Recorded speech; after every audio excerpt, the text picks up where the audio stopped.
जय माता दी साथियों, मैं नरेंद्र विश्वकर्मा आप सभी का अपने इस चैनल नरेंद्र विश्वकर्मा में हार्दिक स्वागत करता हूं।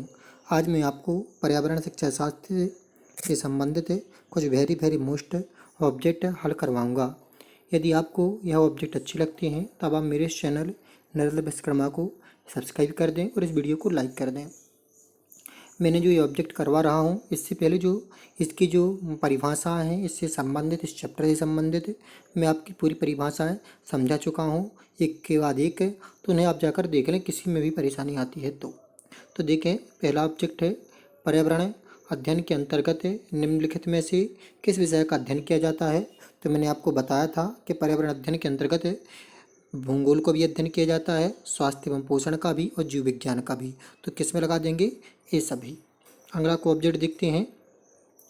पर्यावरण अध्ययन के संदर्भ में निम्नलिखित में से कौन सा कथन सत्य नहीं है।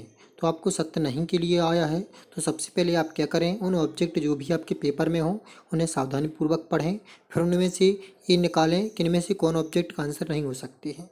तो देखें, पहला ऑब्जेक्ट पर्यावरण अध्ययन के अंतर्गत मुख्य रूप से जलमंडल का अध्ययन किया जाता है। पर्यावरण अध्ययन का संबंध मानव स्वास्थ्य से भी है। पर्यावरण अध्ययन की शिक्षा की शुरुआत प्राथमिक कक्षा से होनी चाहिए।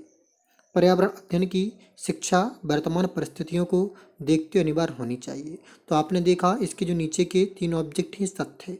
पर्यावरण अध्ययन का संबंध मानव स्वास्थ्य से है। मैंने आपको मानव स्वास्थ्य में पर्यावरण अध्ययन का अध्ययन समझाया था।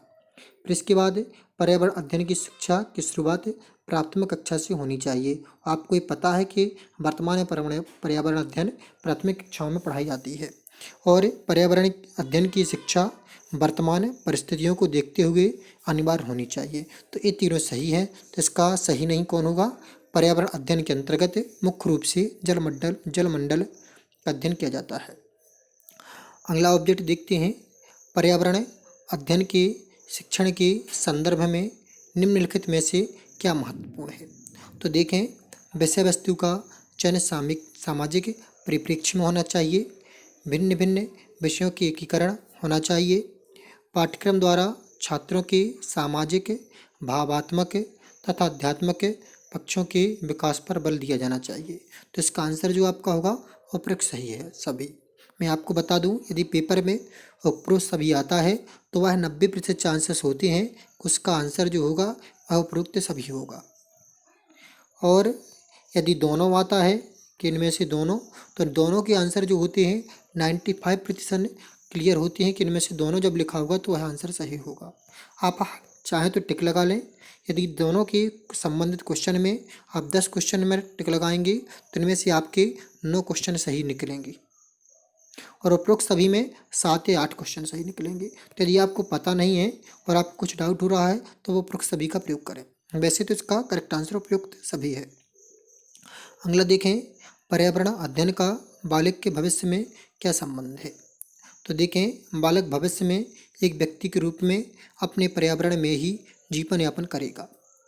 दूसरा, पर्यावरण के ज्ञान के बाद बालक भविष्य में इसका दोहन अच्छी तरह से कर पाएगा। तो ये तो किसी भी तरह से सही नहीं है।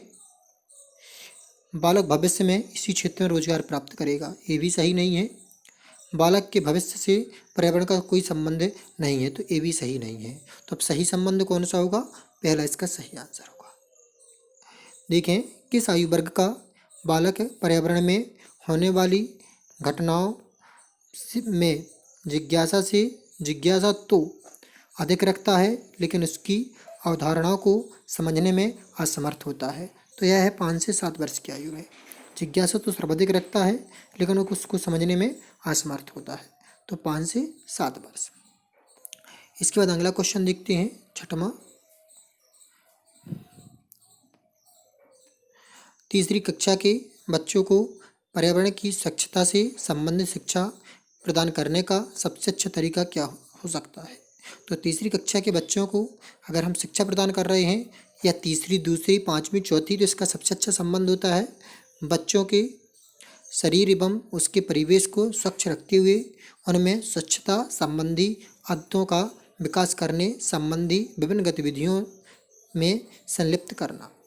अगला पॉइंट देखें, निम्नलिखित विकल्पों में से सही विकल्प चुनिए। तो इसमें देखें, पहला है पर्यावरण मनुष्य के जीवन व उनकी क्रियाओं पर प्रभाव डालता है। दूसरा, पर्यावरण अध्ययन को प्राथमिक स्तर से ही पढ़ाया जाना चाहिए। तो इनमें से आंसर उपरोक्त में से दोनों और उपरोक्त में से दोनों नहीं। तो मैंने आपको बताया था कि उपरोक्त में से जब दोनों आता है तो 95% केस में क्या होता है, सही होता है। तो उसका सही आंसर क्या हो जाएगा, सी, उपरोक्त में से दोनों। अगला देखें, निम्नलिखित में से कौन सा कथन सही है। तो देखें, पर्यावरण अध्ययन के अंतर्गत मुख्य रूप से जीवमंडल का अध्ययन किया जाता है। पर्यावरण संबंधित अच्छी आदतों को के विकास का प्रयास बालकाल से ही प्रारंभ कर देना चाहिए। पर्यावरण समस्याओं की जटिलता की समस्या समाधान के लिए आवश्यक है। तो इसका तीनों आंसर सही है, उपरोक्त सभी। निम्नलिखित में से कौन वानिकी के संबंधित है। तो वानिकी वनों का प्रबंधन है, वानिकी वनों का संरक्षण है, वानिकी एक वैश्विक क्रिया है। तो तीनों सही हैं, उपरोक्त सभी इसका सही आंसर है। प्राथमिक स्तर पर विज्ञान व सामाजिक विज्ञान को एक ही विषय पर्यावरण अध्ययन के तहत पढ़ाया जाता है। यह है विज्ञान शिक्षण का अध्यापक केंद्रित उपागम, अनुशासनिक के एकाकीकृत और सामान्य उपागम। तो आप देख रहे हैं, विज्ञान और समाज विज्ञान दोनों को एक पढ़ा करके पढ़ाते हैं, और जब एक पढ़ा करके पढ़ाते हैं तो आंसर क्या होगा, एकाकीकृत उपागम। तब आंसर क्या होगा, एकीकृत उपागम। यदि आपको ये वीडियो अच्छा लगा हो और आप चाहते हो कि मैं इसी तरह के बहुत सारी वीडियो आपके लिए लेकर आऊँ, तब इस वीडियो को लाइक कर दें, चैनल को सब्सक्राइब कर लें। जय माता दी साथियों।